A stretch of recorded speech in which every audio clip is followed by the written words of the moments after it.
खेती कानूनां दा विरोध जारी है। किसान जथेबंदियां वालों देश भर दे विच टोल प्लाजिਆਂ दे प्रदर्शन किया गया। एक दिन दे लई सारे टोल मुफ्त करवाए जा रहे हैं।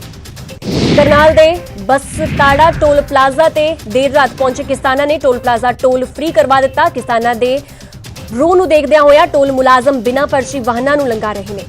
शंभू बॉर्डर के टोल प्लाजा नूं टैक्स मुफ्त किया गया और सारे वाहनों नूं मुफ्त दे विच लंघाया गया। किसानां ने कहा कि वो खेती कानूनां नूं वापस करवा के ही रहणगे।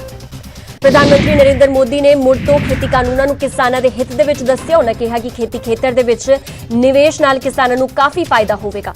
केंद्रीय मंत्री नितिन गडकरी ने किसान अंदोलन ते बोलदिआ कहा कि जेकर किसान सही गल समझणगे तां अंदोलन नहीं करनगे। उन्हां विरोधियों ते भी सवाल चुके ने।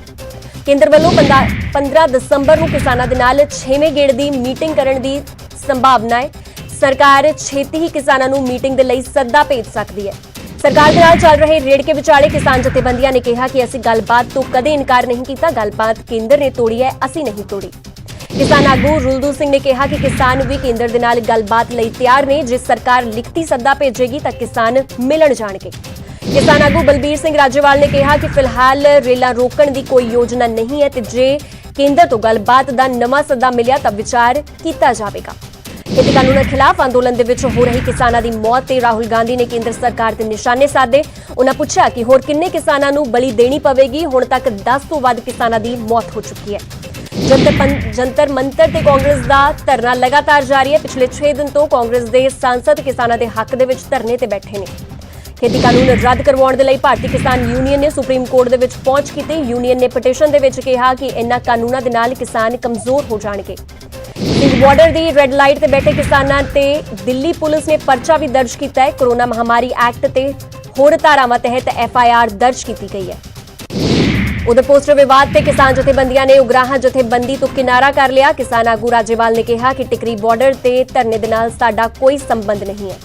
किसान आगू हरिंदर सिंह लखोवाल ने कहा कि उगराह जथेबंदी बाकी 32 जथेबंदियां दे विच शामिल नहीं है। उन्होंने कहा कि उगराह जथेबंदी सानू सिर्फ समर्थन दे रही है।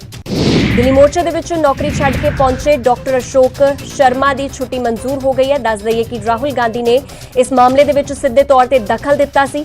न्यूज़ 18 ने खबर नूं प्रमुखता नाल नशर कीता सी। हरसिमरत कौर बादल तलवंडी साबो दे पिंड लालियाणा दे विच पहुंचे जिथे उन्हां टिकरी बॉर्डर ते जान गवाउण वाले किसान दे परिवार नाल दुख साझा कीता। इस दौरान हरसिमरत बादल ने केंद्र सरकार ते निशाने साधे ते कहा कि लोकां दी चुनी सरकार लोकां दी ही नहीं सुन रही। बीजेपी आगू हरजीत गरेवाल ने साफ कर दिता है कि केंद्र तिन्ने खेती कानूनां नूं वापस नहीं लवेगी पर सरकार सोध लई तैयार है। गरेवाल ने कहा कि किसानी अंदोलन नूं गलत दिशा देने की कोशिश की जा रही है ते नक्सली जथेबंदियां अंदोलन नूं खराब कर रही ने।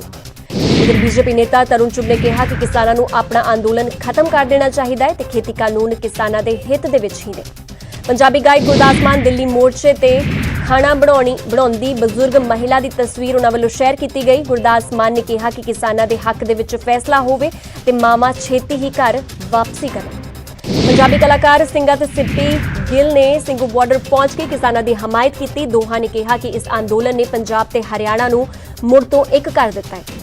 करनाल दे टोल प्लाजा ते फिरोजपुर दे रहण वाले किसान ने अपना जन्मदिन मनाया। सारे किसान भरावां दे नाल मिल के केक कट्टिया गया जिस तो बाद सारे किसान दिल्ली दे लई रवाना हो गए ने। उधर खरड़ तो कई नौजवान साइकिल ते शंभू बॉर्डर राही हुंदियां होइयां दिल्ली रवाना होए। उन्होंने कहा कि दिल्ली बैठे किसानां नूं वेख के उन्हां नूं भी हौसला मिलिया है। पलवल दे विच बुंदेलखंड के किसानां ने सिर मुंडवा के खेती कानूनां दा विरोध किया। किसानां ने कहा कि जद तक सरकार जिद नहीं छड्डदी धरना इस तरह जारी रहेगा।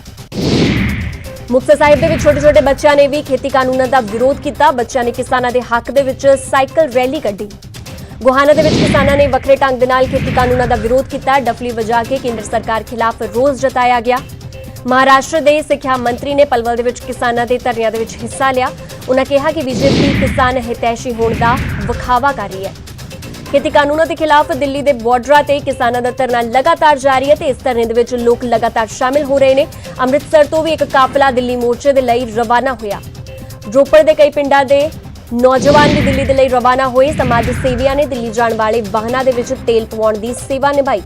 फिरोजपुर तो किसान मजदूर संघर्ष कमेटी का दूजा वड्डा काफिला दिल्ली मोर्चे के लिए रवाना होया। हज़ारां की गिणती दे विच किसान राशन लैके दिल्ली रवाना हुए।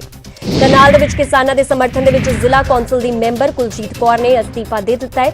ਉਹਨਾਂ ਹੁਣ ਤੱਕ ਮਿਲੀ ਤਨਖਾਹ ਕਿਸਾਨਾਂ ਨੂੰ ਦੇਣ ਦਾ ਐਲਾਨ ਵੀ ਕਰ ਦਿੱਤਾ ਹੈ। ਸਿੰਘ ਬਾਰਡਰ ਤੇ ਕਈ ਕਿਸਾਨ ਲੰਗਰ ਦੀ ਸੇਵਾ ਨਿਭਾ ਰਹੇ ਨੇ। ਕਿਸਾਨਾਂ ਨੇ ਕਿਹਾ ਕਿ ਮੰਗਾਂ ਮੰਨੇ ਜਾਣ ਤੱਕ ਉਹ ਇਸੇ ਤਰ੍ਹਾਂ ਸੇਵਾ ਕਰਦੇ ਰਹਿਣਗੇ।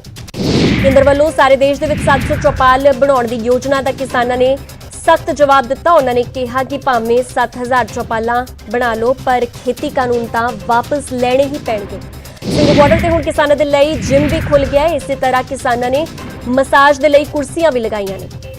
ਸਿੰਘ ਬਾਰਡਰ ਤੇ ਪ੍ਰਦਰਸ਼ਨਕਾਰੀਆਂ ਦੇ ਕੱਪੜੇ ਧੋਣ ਦੀ ਸੇਵਾ ਸ਼ੁਰੂ ਕਰ ਦਿੱਤੀ ਗਈ ਹੈ। ਵਾਸ਼ਿੰਗ ਮਸ਼ੀਨ ਲਗਾ ਕੇ ਧਰਨਿਆਂ ਦੇ ਵਿੱਚ ਆਏ ਲੋਕਾਂ ਦੇ ਕੱਪੜੇ ਧੋਏ ਜਾ ਰਹੇ ਨੇ। ਕੰਗਨਾ ਤੇ ਦਿਲਜੀਤ ਮੁੜ ਤੋਂ ਟਵੀਟ ਵਾਰ ਹੋਈ ਹੈ। ਮੁਆਫੀ ਮੰਗਣ ਦੀ ਸਲਾਹ ਤੇ ਕੰਗਨਾ ਨੇ ਕਿਹਾ ਕਿ ਮੇਰੇ ਬਾਰੇ ਗਲਤ ਬੋਲਣ ਵਾਲੇ ਮੁਆਫੀ ਮੰਗਣ। ਮੈਂ ਕਿਉਂ ਮੰਗਾ? ਕੰਗਨਾ ਨੇ ਪੁੱਛਿਆ ਕਿ ਦਿਲਜੀਤ ਕਿੱਥੇ ਹੈ, ਜਿਸ ਦਾ ਦਿਲਜੀਤ ਨੇ ਆਪਣੇ ਹੀ ਅੰਦਾਜ਼ ਵਿੱਚ ਜਵਾਬ ਦਿੱਤਾ।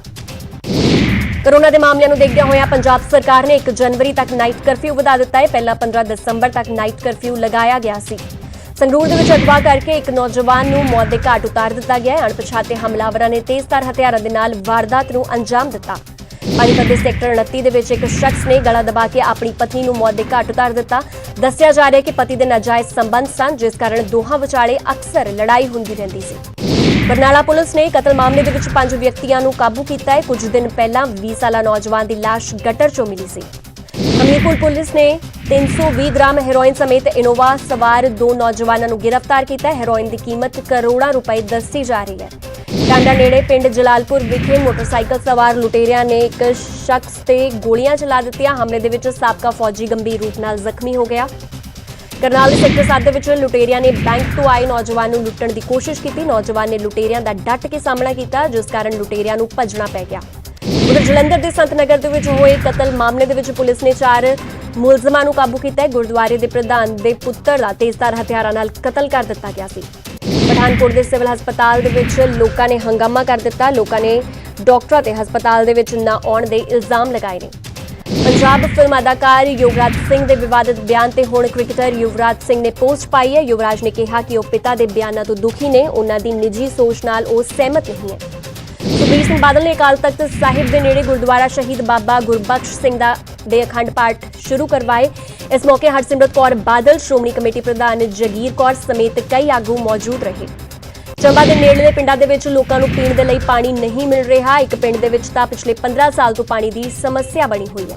ਹਿਮਾਚਲ ਦੇ ਕਾਂਗਰਸ ਪ੍ਰਧਾਨ ਕੁਲਦੀਪ ਠਾਕੁਰ ਨੇ ਮਾਤਾ ਚਿੰਤਪੁਰਨੀ ਮੰਦਿਰ ਵਿੱਚ ਮੱਥਾ ਟੇਕਿਆ। ਇਸ ਦੌਰਾਨ ਉਹਨਾਂ ਖੇਤੀ ਕਾਨੂੰਨਾਂ ਤੇ ਵੀ ਸਵਾਲ ਚੁੱਕੇ ਨੇ। ਉਧਰ ਮਨਾਲੀ ਦੇ ਵਿੱਚ ਤਾਜ਼ਾ ਬਰਫ਼ਬਾਰੀ ਹੋਈ, ਜਿਸ ਦੇ ਨਾਲ ਵਾਦੀਆਂ ਤੇ ਚਿੱਟੀ ਚਾਦਰ ਵਿਛ ਗਈ ਤੇ ਮੌਸਮ ਠੰਡਾ ਹੋ ਗਿਆ।